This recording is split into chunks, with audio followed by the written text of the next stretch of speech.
तो कैसे हो आप सब। मैं आशा करूँगा आप सभी स्वस्थ होंगे, मस्त होंगे और रीट की तैयारी में व्यस्त होंगे।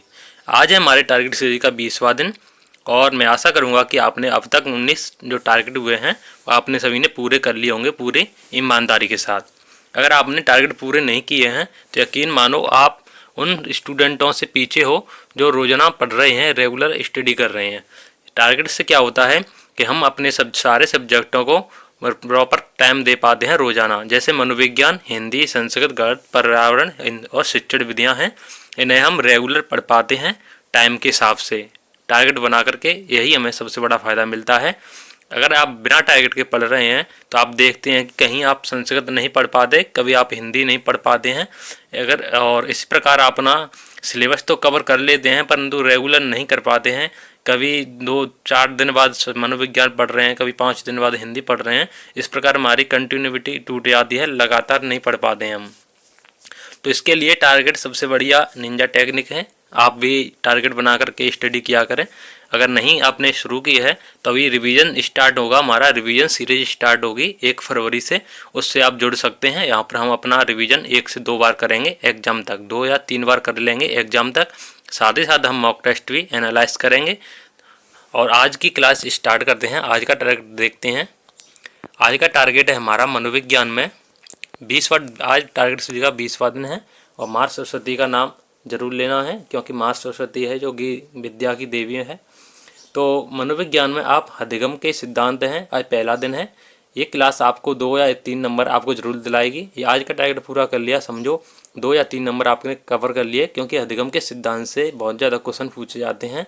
कभी हिंदी पेडागोजी में, कभी संस्कृत पेडागोजी में, कभी CDP की पेडागोजी में भी अधिगम के सिद्धांतों के बारे में पूछ लिया जाता है। और हिंदी में समास, हिंदी में आपको समास पढ़ने हैं। समास को 2 दिन पढ़ेंगे, आज पहला दिन होगा और कल दूसरा दिन होगा। संस्कृत में लिंग पढ़ेंगे, हमने हिंदी में भी लिंग पढ़ चुके हैं, अब संस्कृत में लिंग पढ़ेंगे। इस प्रकार हमारे जो कॉमन सब्जेक्ट हैं जिनमें लैंग्वेज का फ़र्क है, आज उनको क्या कर लेंगे, क्लियर कर लेंगे। आपने हिंदी में पहले लिंग को क्लियर कर रखा होगा तो आपका संस्कृत का लिंग का चैप्टर है बड़ी आसानी से कंप्लीट हो जाएगा। और आज मैथ में हम क्या पढ़ेंगे, आज हम मैथ में मापन टॉपिक है जो पढ़ेंगे। अभी आपको मैं दिखा दूंगा मापन में क्या क्या सब्जेक्ट आते हैं, कौन कौन से टॉपिक आते हैं और क्या पढ़ना होता है। पर्यावरण में हम राजस्थान के मेले पढ़ेंगे जो कि हम सिलेबस के अकॉर्डिंग चल रहे हैं। राजस्थान के मेले हैं वो अलग अलग हैं, आपको पशु मेले अलग पढ़ने पड़ेंगे और लोग देवी देवताओं के लिए जो मेले लगते हैं वो अलग पढ़ने पड़ेंगे। इसलिए आप इनको 2 दिन में कवर कर सकते हैं। अगर आपके पास प्रॉपर नोट्स हैं तो आप 1 दिन में ही कवर कर लेंगे, क्योंकि जिनके पास नोट्स नहीं होते वो क्लास लेनी पड़ेगी। क्लास में वो क्या करेंगे, आपको 1 घंटे की 2 क्लास में पूरा करा देंगे। आपको या 2 दिन में कंप्लीट करने हैं। राजस्थान के मेले 2 दिन में कंप्लीट करने हैं। आपको एक मेला जरूर देखने को मिलेगा एग्जाम में। शिक्षण विधियाँ भाषा, अधिगम और अर्जन। आज हम शिक्षण विधियों को पढ़ेंगे कि भाषा का अधिगम और अर्जन टॉपिक है वो कंप्लीट कर लेंगे। अभी अब मैं आपको दिखाता हूँ कि हमें मापन में, गणित के मापन में क्या पढ़ना होगा। गणित के मापन के लिए हमारे पास ये बुक है, इसमें हम मापन टॉपिक दे रखा है। इसमें हम देखेंगे कि लंबाई के मात्रक, जैसे 10 मिलीलीटर को सेंटीमीटर में मीटर और सेंटीमीटर को डेसीमीटर में, डेसीमीटर को मीटर में, ऐसे क्या करना है, मात्रक हैं इनकी इकाई चेंज करने के क्वेश्चन आते हैं। और इस प्रकार भार का मात्रक, भार मात्रक में देखेंगे 1 कुंटल में कितने किलो होते हैं, 100 किलो, 1 टन में 100 कुंटल होते हैं, 1 मन में 40 किलो होते हैं। और समय के मात्रक में 1 मिनट में 60 सेकंड होती हैं, 1 घंटे में 60 मिनट होती हैं, 3600 सेकंड होती हैं। ये आपको क्या कर लेना है, पढ़ लेना है, आपको अपने नोटबुक में लिख लेना है, क्योंकि इनसे प्रीवियस ईयर में काफ़ी अच्छे अच्छे क्वेश्चन देखने को मिले हैं। जैसे आपको पहला क्वेश्चन दिखाई दे रहा होगा, ये रीट 2022 में पूछा गया है L1 में, शिफ्ट 1 में। और ये L1 रीट 2011 में पूछा गया था। और ये RTET 2011 में, पहले इस रीट को RTET बोला करते थे। RTET 2011 में ये क्वेश्चन पूछा गया था।